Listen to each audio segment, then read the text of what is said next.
couple tips and show you what I've done. I got these parts here sandblasted, and after I sandblasted them, I actually washed them off with just soap and water, because I think the sandblaster leaves quite a lot of residue on everything, and I want to make sure the paint sticks good. So I washed them off with soap and water. I'm just letting them dry. And another tip I wanted to give you was like this hitch here. It's pretty thick steel. It was bent quite a bit. It was bent down, I guess, from hooking up trailers to it and stuff. And it's straight now. And the hard thing with bending steel that heavy is that it doesn't want to bend. So you have to heat it up. And in the past, I would always try to heat it up with like a propane torch. And it's just really hard to get it hot with that, and cools off really quick. Doesn't really bend.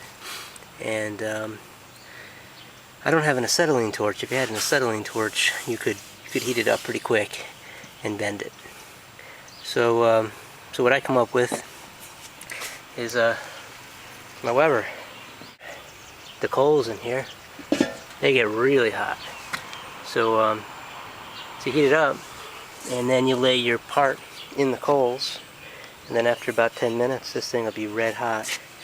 And you know, remember to pick it up with a pair of pliers or something. But then you can put it on an anvil, which I have right here, and you can straighten it, or straighten whatever you're working on, and that seems to work really good. And that's just kind of something I come up with, and it's a good solution. It works really good for if you have anything that you have to bend, and definitely want to use heat. So I don't know. A bag of charcoal is pretty cheap, and it really does the trick. So yeah, I just thought I'd show you that and give you a couple tips on restorations. So all right, thank you. Okay, and if you do that, don't forget to put on a pair of gloves. And it's going to be hot, and handle it with a pair of pliers. And then you can beat it with a hammer until it's flat. But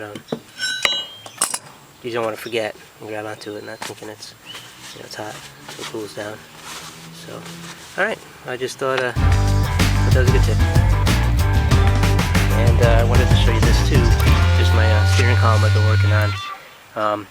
What I do, and I did this with the whole tractor, and I've kind of learned this from doing restorations and my own body work and stuff like that. I had a car one time, and I kind of learned on that that the best way to restore sheet metal, anything like this, is to use just paint stripper and strip all the paint off of it. What you'd use on like furniture or something, and then whatever you can't get cleaned up good with the paint stripper, I got a sandblaster, and I'll just kind of hit the where the places where I couldn't get in with like steel wool, and clean out the strip paint, and get the rust. There's rust across the bottom, so that's all cleaned up. Hit it with the sandblaster. But that way, you're not spending tons of time sanding it with palm sanders, or you're not spending tons of time with the sandblaster either. It's already 90% of the paint is already removed with the paint stripper and steel wool. And then just get all the nooks and crannies out, cleaned out, and any scale. There was some scale on the bottom, so that took it off. So it's faster, and the end result is a lot better. Your paint job will come out nice and smooth. You won't see all the sand marks from using sandpaper and grinders and things like that on it, and just comes out better, And so that's how I do it. It's sounds like more work, but it's really not. It actually saves you a lot of time if you do it that way. So anyway, then like I said, when you're done, wipe it off with something, either like some kind of solvent, or soap and water, and dry it, and get that grime off of it from the paint stripper and sandblaster or whatever you're using. But anyway, alright, so that's enough. Hope that helped you guys.